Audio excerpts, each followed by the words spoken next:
The next day I told Lee there has to be something we can do. I've heard of a place where they can help us, she said. Later that week, we went to a worker center. It was a basement near Chinatown. People were there having a meeting. Some were Chinese, but others were Latinos. They all had different jobs, bag groceries, sew clothes in the garment district, work in a nail salon, cook in a restaurant. Some had papers and some didn't, but they all had problems at work. I listened to them talk and I learned a lot. So here they all are in the workers' meeting. And I guess they look like that because they're actually sitting in chairs. And he wants to show you their face. If you want to improve the conditions at your job, you have to get your coworkers involved, said one of the organizers at the center. And the days after the meeting, whenever things were slow at the restaurant, I asked other Mixtecos who worked in the kitchen to go have a cigarette break with me. I didn't even smoke. We spoke in Mixteco in case the boss overheard us. It's not fair that they are paying us so little here. We work hard, man. We deserve to be paid right.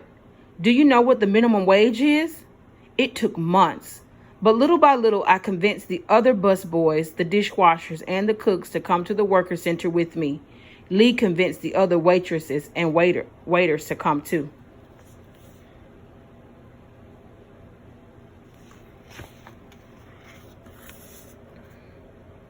We had many meetings at the center.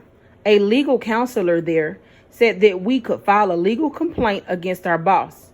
Many of us were scared because we were undocumented. What if our boss has us deported? When he hired me, the boss said that I was lucky he was giving me a job. He said the same thing to others, but I began to see that he was using the fact that I didn't have papers to take advantage of me.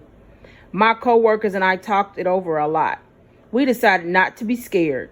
We all agreed to file the complaint. I was the first one to sign. So they got talked to a legal counselor, which is a lawyer, and she helped them file a legal complaint, which means that it was okay for them to do it and they could get the law involved. The boss was so angry when he received the letter that said we had filed a legal complaint against him. He wanted to fire us all. But who would cook and wash the dishes? He needed us, and he knew he couldn't fire any of us because he would get in trouble now that we had taken action. In the following days, he figured out I was one of the leaders of our movement, and he cut my hours. I was barely making any money, man. My wife was really angry when she found out what happened. My Tio, too.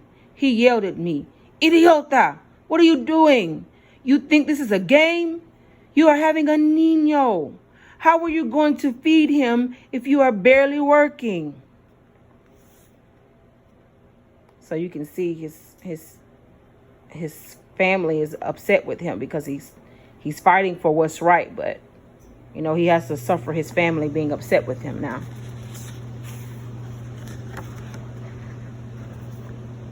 The legal counselor at the center told us to be patient.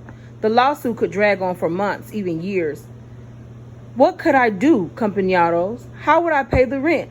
I wasn't sure, but I decided to use the extra time I had supporting la lucha, the fight, of other workers I had met at the center. Some Mixtecos from the restaurant joined me when they could. We handed out flyers and joined a picket line of workers outside a restaurant in Chinatown. My Tio and others thought I was crazy. What are you doing? Why are you joining them? You are Mexican. You are not Chinese. But I told them that doesn't matter. Mexican, Chinese, black, or white. What matters is that we face the same problems. So you can see he's working with a black man and other Latinos. Boycott this restaurant, support workers. So they're protesting. And this is someone in another, I don't know, maybe like Chinese or Vietnamese. And don't eat here. Fight exploitation. So he's joining the fight and they're protesting.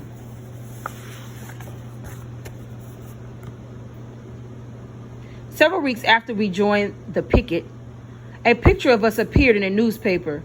I showed it to the boss. He looked like a calavera. like he was dead inside. Do you want that outside of your restaurant? The boss realized I wasn't playing. He offered me thousands of dollars to drop the case. Cash. It was more billets than I had ever seen. I would be able to buy the baby a crib and everything needed when he was born. We could even move back to Mexico and use the money to build a house in my village. I could see my mom. I had not seen her in years. But I said no. I wasn't fighting for only me. I was fighting for everyone in the restaurant. You can see he's talking to his boss.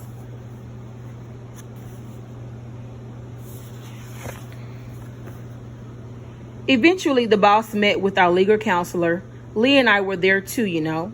We settled out of court. The boss agreed to pay years of stolen wages that he had owed us all.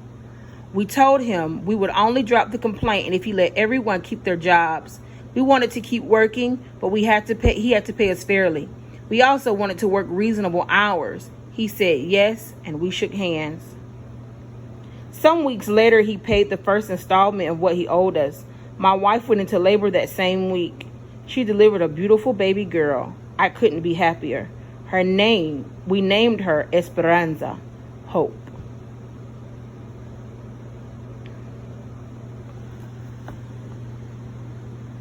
I started volunteering at the center. I shared my experience with others there.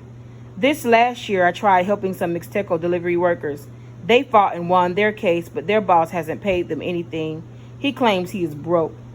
We know it's a lie. He just moved his money into his relative's bank account. Other workers I met at the center have won their luchas too, but the bosses just run and hide.